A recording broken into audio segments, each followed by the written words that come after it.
Você sabe que Deus tem promessas na tua vida? Agora, queridos, olha só. Ó, as crianças, ó, as crianças, todo mundo, Gabriel, senta. Todo mundo. Olha só, deixa eu te falar agora uma coisa que eu falei no domingo, interessante. Nós temos, na vida cristã, nós temos duas atividades que movem a bênção em nosso favor. Uma são as promessas de Deus, amém? Qual é a primeira? As promessas de Deus, amém? A segunda são os nossos propósitos, amém? São as duas coisas que movem a bênção até a nossa vida, tá bem? Sabia disso? Olha para a pessoa que está ao seu lado e fala: você sabia disso? Pergunte a ela: você sabia disso? Duas coisas movem a bênção de Deus para a nossa vida. A primeira são as promessas dele, e a segunda são os nossos propósitos. Se eu quero algo, o que a Bíblia diz? Pedi e dar-se-vos-á. O que Jesus dizia? Eu vim fazer a vontade do meu Pai, porque havia uma promessa em fazer a vontade. Então, o que a gente precisa? Cada dia da sua vida, cada momento, você precisa ter um propósito. Seja na escola, seja no curso, seja no trabalho, seja na faculdade, seja no seu casamento, seja na sua vida pessoal, profissional, intelectual. Você precisa ter propósitos, porque se você não tiver propósitos, você não avança um passo. Sabia disso? Uma pessoa sem propósitos, ela não avança. Sabe por que não avança? É como aquela velha história. Existe uma filosofia. Alguém já ouviu falar da alegoria da vaquinha? Eu vou ser breve nessa alegoria. Conta-se que um homem criava toda a sua família em volta de um sítio, e passando por aquele sítio, um grande sábio, junto com seu discípulo, eles bateram palmas, e aí veio um menino nu, correndo, sem roupa, uma menininha, cabelo esgranhado também, correndo, sem roupa, e viram que eram dois visitantes, e aí foram até a casa, chamaram o pai, e disseram: papai, tem alguém lá no portão. E aí, esse sábio está no portão aguardando, o senhor da casa chega, abre o portão. Pois não, ele falou: nós estávamos passando por aqui e não temos aonde nos hospedar. O senhor poderia nos hospedar? A gente paga a nossa estadia sem o menor problema. E aí ele disse assim: não, moço, pode vir, pode entrar, não precisa pagar nada não, a gente é humilde, mas o que a gente comeu você come também, e está tudo bom. Aí ele ficou naquela casa, olhando aquelas pessoas tão pobrezinhas, tão humildes. Ele se compadeceu. Ele imaginou que aquelas crianças na escola dariam futuros presidentes da república, futuros governadores, senadores, dariam médicos, mas eles estavam ali no abandono. E ele começou a examinar o estilo de vida daquela família, mas ele não entendia a fonte de renda deles. Embora era uma fonte de renda modesta, muito pequena, tinha uma fonte de renda, mas ele não sabia de onde, porque levantava de manhã, o homem estava em casa, durante o dia o homem em casa, a mulher, os filhos, e de onde vinha a fonte de renda? Ele sentou com aquele dono da casa, com aquele anfitrião, e disse para ele: senhor, com todo respeito, eu gostaria de saber como é a fonte de renda de vocês, para vocês subsistirem aqui. E ele disse: ah, moço, nós temos uma vaquinha ali, né? E essa vaquinha é danada para dar leite. Então a gente pega os leites, a gente vende, a gente toma, e a gente vai vivendo. Vai vivendo. Aí ele ficou assim, parou, pensou, aí deitou, descansou um pouco, passou aquele dia, aquela noite, dormiu. Quando chegou no dia seguinte, ele falou com o discípulo dele: olha, nós vamos embora agora. Vamos embora agora. E aí o discípulo mais mestre, a gente estava disposto a descansar. Não, a gente vai embora agora. E passando pelo caminho, eles viram a vaquinha comendo grama num precipício. Olha só que coisa interessante. E aí o mestre falou com o discípulo assim: ó, corta a corda dela e empurra ela no precipício. Ah, queridos, aí o discípulo ficou invocado: mas Senhor, por que a gente vai fazer isso? Aquela família tão gentil, tão bacana, recebeu a gente tão bem. Ele falou: olha só, você não prometeu ser o meu discípulo e faria o que eu mandasse? Pois é, senhor. Então pega a vaca e empurra no precipício. Ele ficou assim muito triste, aquele discípulo, empurrou a vaca e naquele mesmo momento ele rompeu com o seu mestre. O mestre seguiu para um lado e ele foi para o outro. Anos mais tarde esse mestre morreu. E aquele jovem aprendiz agora era um pensador, era quase um filósofo, era um pensador. E ele então resolve fazer o trajeto de volta àquela casa, porque ele estava bem, ele queria levar bens para aquela família e agradecer aquela época e confessar o que ele havia feito, que até aquela ocasião ele não se perdoava de tamanha injustiça que ele havia cometido contra aquela família, ter empurrado a única vaquinha no precipício, né? E aí ele chegou, quando ele está chegando bem distante daquela rua, ele já nota que a rua está diferente.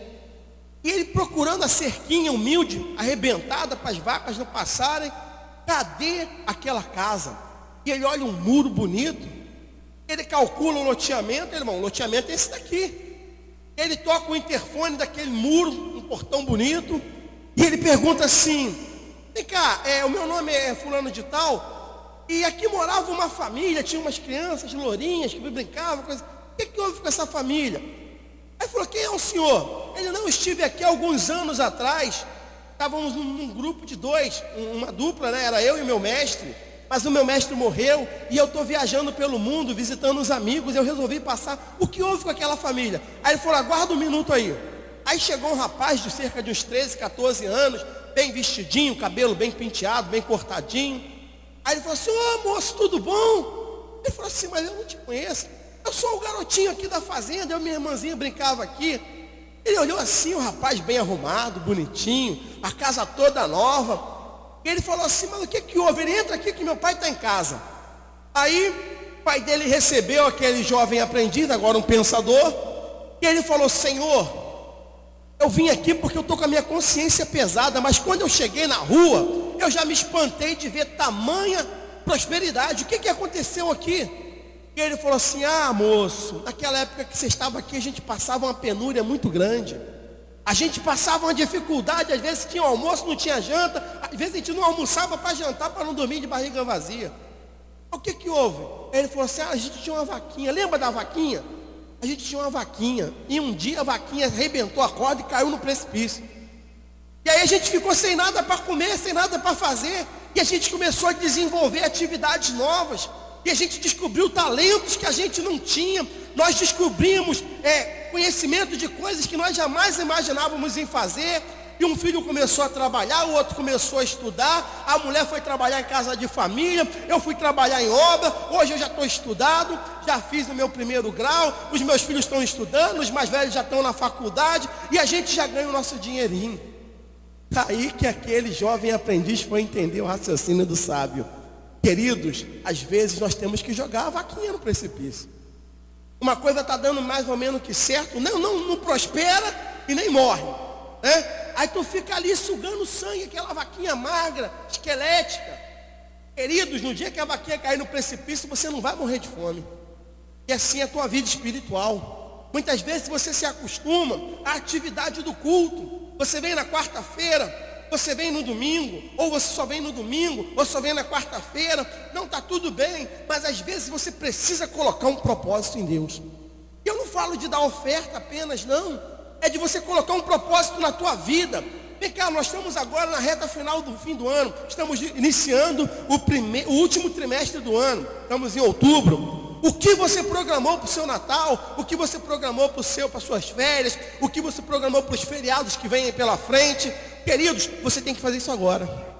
Não é esperar chegar e a gente ver o que a gente faz. Faz agora. Coloca um propósito. Senão o seu Natal vai ser só mais um Natal, como foi ano passado. Vai ter um culto na igreja, a gente vai fazer um comes e bebes, aí depois você vai para a casa de um parente, ou um parente vem para a tua casa, e vai ser aquela mesmice. Agora, se você colocar um propósito novo: não, esse Natal eu vou ganhar minha família para Jesus. Não, esse Natal vai ter um milagre na minha casa. Esse Natal vai ter prosperidade. Esse Natal as portas do trabalho, do emprego vão deslanchar, vai abrir. Meu casamento vai tomar um rumo diferente. A sua vida vai mudar. Amém? Fique com a lição da vaquinha, tá bom, queridos? Agora vamos à lição da palavra do Senhor. Gênesis capítulo 22, todos encontraram? Amém? Gênesis 22. Amém? Primeiro livro da Bíblia, capítulo 22. Eu vou ler, se alguém não tiver encontrado é só falar, espera um pouquinho, pastor. Pode ir? Amém? Bom, se o silêncio é consentimento, então vamos lá. Capítulo 22 de Gênesis diz assim a palavra do Senhor: depois destas coisas, provou Deus a Abraão, dizendo-lhe: Abraão, e este respondeu: eis-me aqui. Então disse Deus: toma o teu filho, o teu único filho, Isaque, a quem tu amas, e vai à terra de Moriá, e oferece-o ali em holocausto sobre um dos montes que te mostrarei. Levantou-se, pois, Abraão de madrugada, albardou o seu jumento, tomou consigo 2 de seus servos e a Isaque seu filho. Tendo cortado lenha para o holocausto, partiu para o lugar que Deus lhe dissera. Ao terceiro dia, levantou Abraão os olhos e viu o lugar de longe. Disse Abraão a seus servos: ficai-vos aqui com o jumento, e eu e o rapaz iremos até lá, e havendo adorado, voltaremos a vós. Tomou Abraão a lenha do holocausto e a pôs sobre Isaque seu filho, e ele tomou o fogo e o cutelo na mão, e foram ambos juntos. Então disse Isaque a Abraão, seu pai: meu pai. Respondeu Abraão: eis-me aqui, meu filho. Perguntou-lhe Isaque: eis o fogo e a lenha, mas onde está o cordeiro para o holocausto? Respondeu Abraão: Deus proverá para si o cordeiro para o holocausto, meu filho. E os dois seguiam juntos.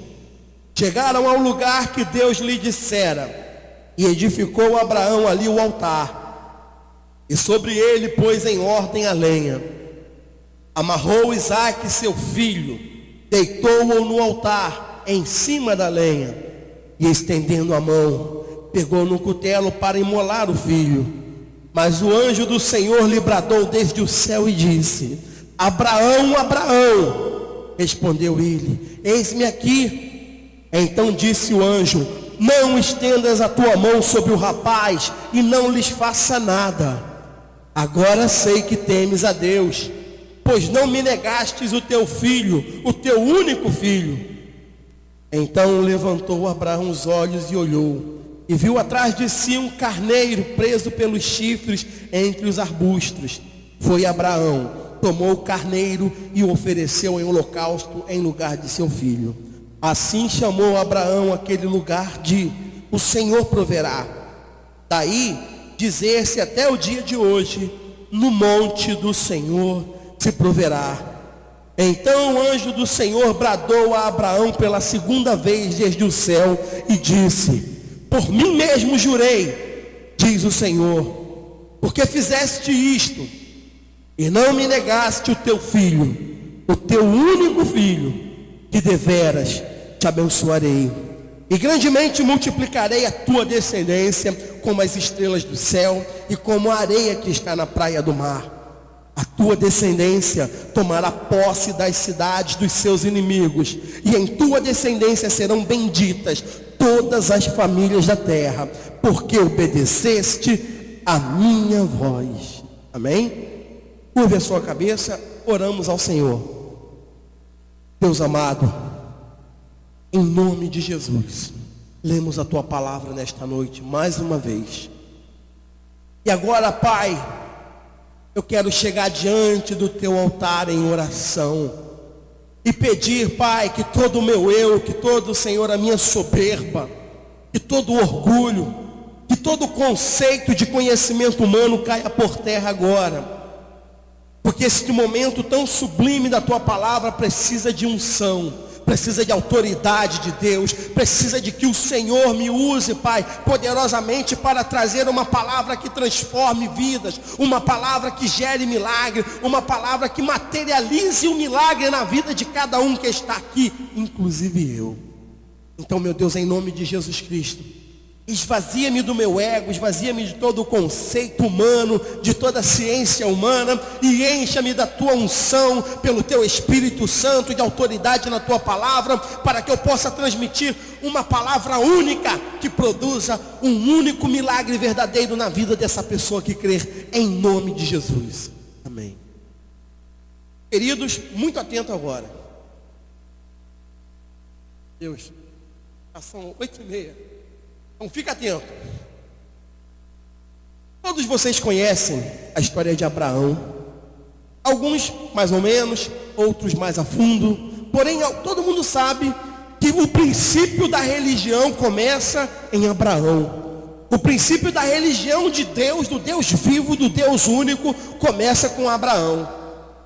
E para Deus começar esse princípio, religioso, essa religião, Ele olha dos céus, e daí ele vê um homem. Este homem chamava Abraão. Era um homem rico, era um homem de posses, era um homem importante na sua vizinhança, era um homem notável. E aí Deus faz uma proposta para ele: Abraão. Ele falou: Senhor, quem falas comigo? Eu sou o Senhor. Abraão, sai da tua terra, sai do meio da tua parentela, e vai para uma terra que eu vou te mostrar.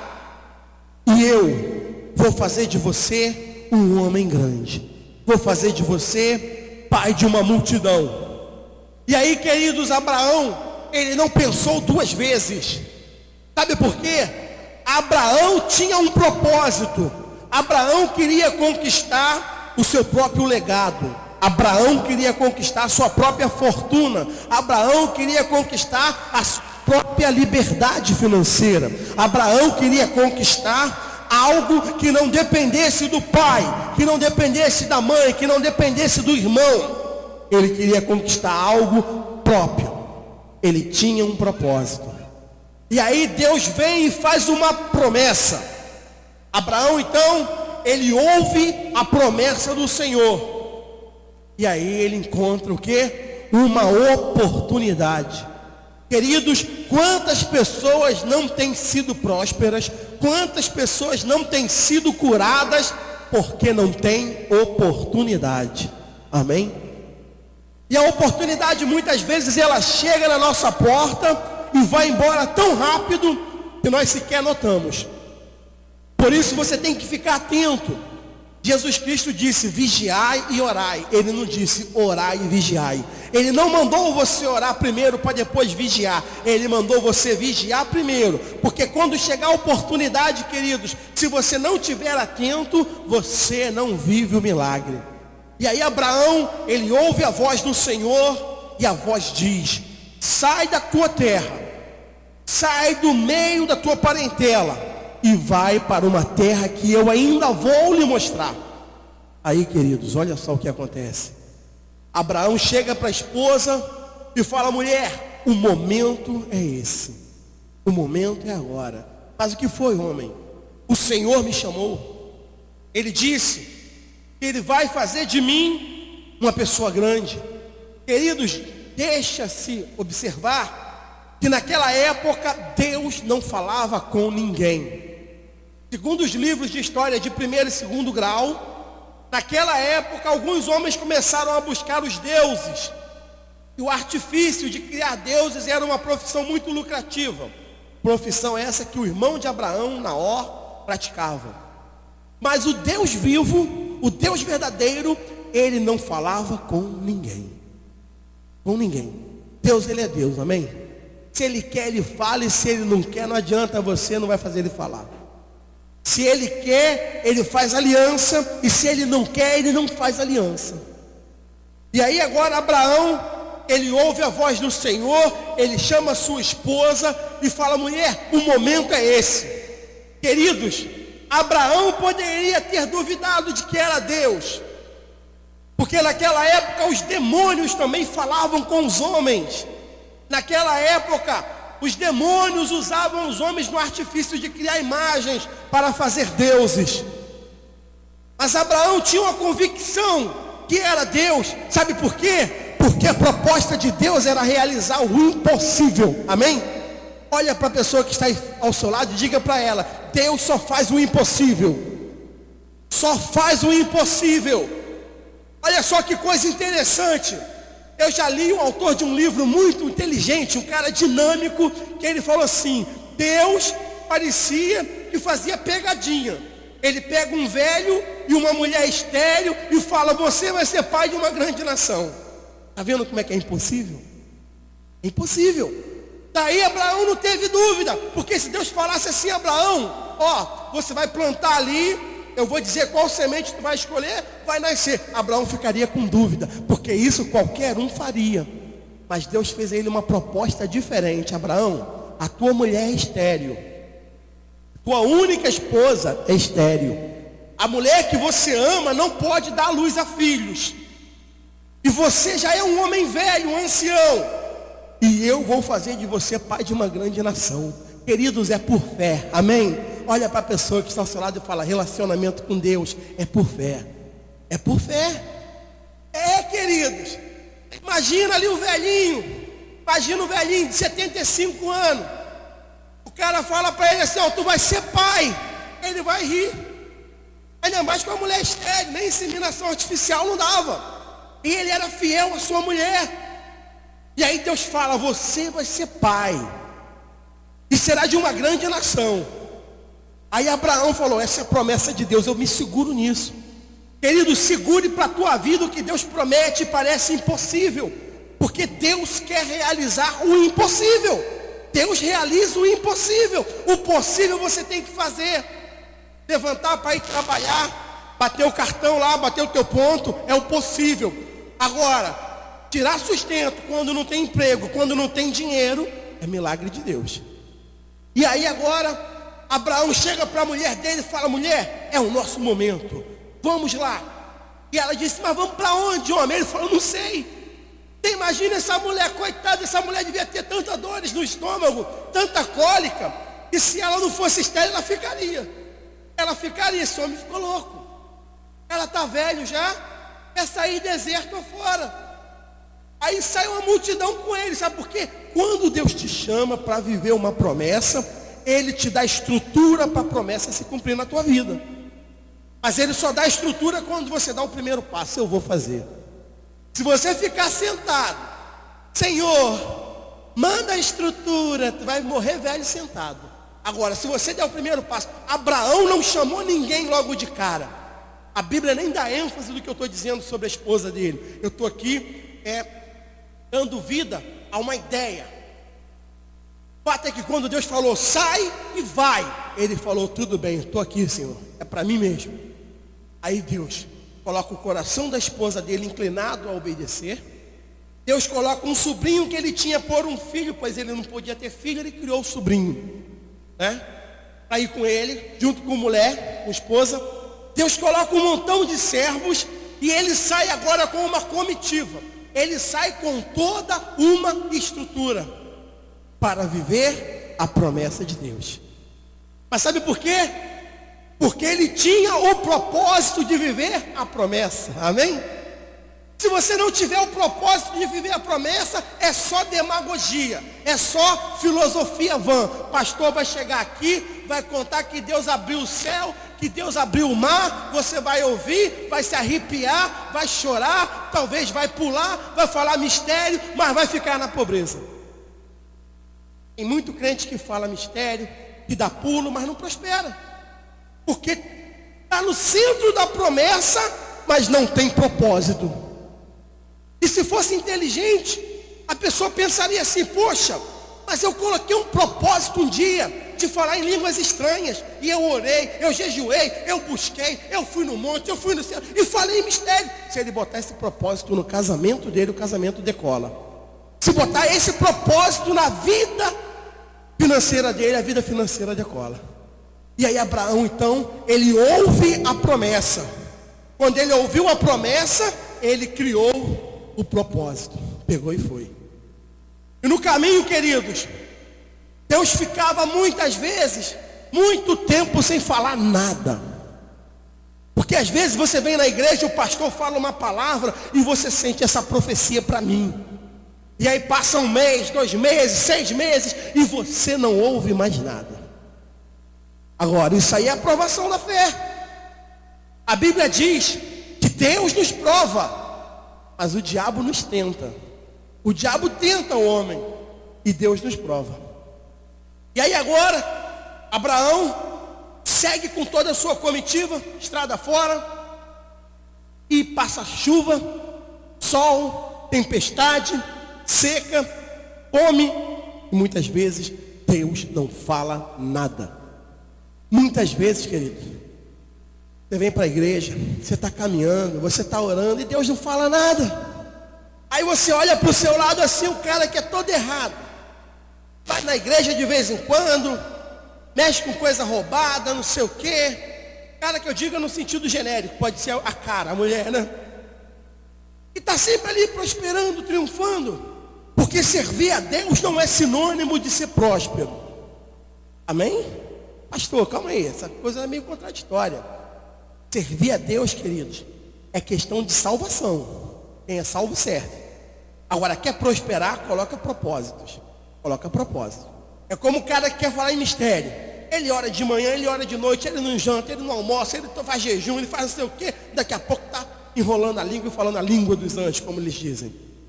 Mas quando ele precisa do emprego, ele fala assim: Deus proverá.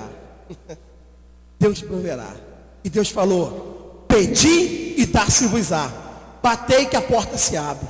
Então o segredo é o seguinte: Deus tem promessa para todo mundo. Para todo mundo. Até para os que vão se perder. A Bíblia diz em Provérbios 16, se não está falha a memória,